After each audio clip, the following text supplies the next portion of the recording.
Bitcoin isn't ruled by a CEO or government. So how does it evolve? Let's dive into the fascinating world of Bitcoin governance. Unlike traditional systems, Bitcoin has no centralized authority. Changes to Bitcoin happen through a decentralized process of rough consensus. And the key word here is consensus, not control. At the heart of Bitcoin governance is Bitcoin Core, the open source software that defines the rules of the network. Developers suggest upgrades, but they can't force anything through. To propose a change, developers write what's called a BIP, a Bitcoin Improvement Proposal. Each BIP goes through public debate, peer review, and extensive testing. Only after the community reaches rough consensus, where most agree that objections have been addressed or are unconvincing, can the BIP move forward. And even then, it's not final.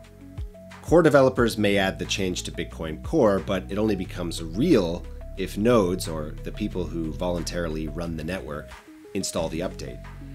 If the community doesn't adopt it, it doesn't happen. Bitcoin gives power to the people who actually run and use the network.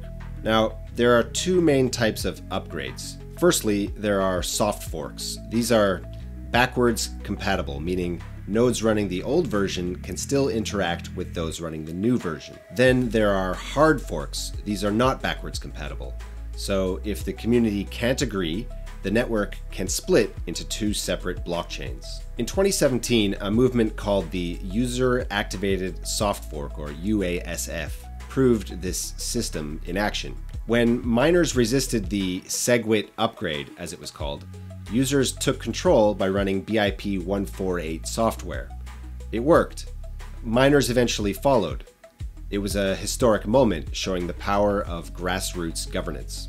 Disagreements that can't be resolved through consensus lead to hard forks, like Bitcoin Cash, Bitcoin SV, and others. These chains are independent and reflect different visions of what Bitcoin should be. So who's really in control of Bitcoin? Well, it's a delicate balance between developers who propose the changes, nodes who decide whether to adopt them, miners who secure the network, and end users who influence node operators. Any group that acts unilaterally risks being disregarded by the network and suffering economic penalties. Bitcoin governance is unique and decentralized, a system where no single group is in charge because everyone plays a role. And that's what makes Bitcoin so powerful. As Bitcoin continues to age, there's a rising sentiment in the community around ossification. This is the idea that the protocol should change less over time to preserve its stability and predictability.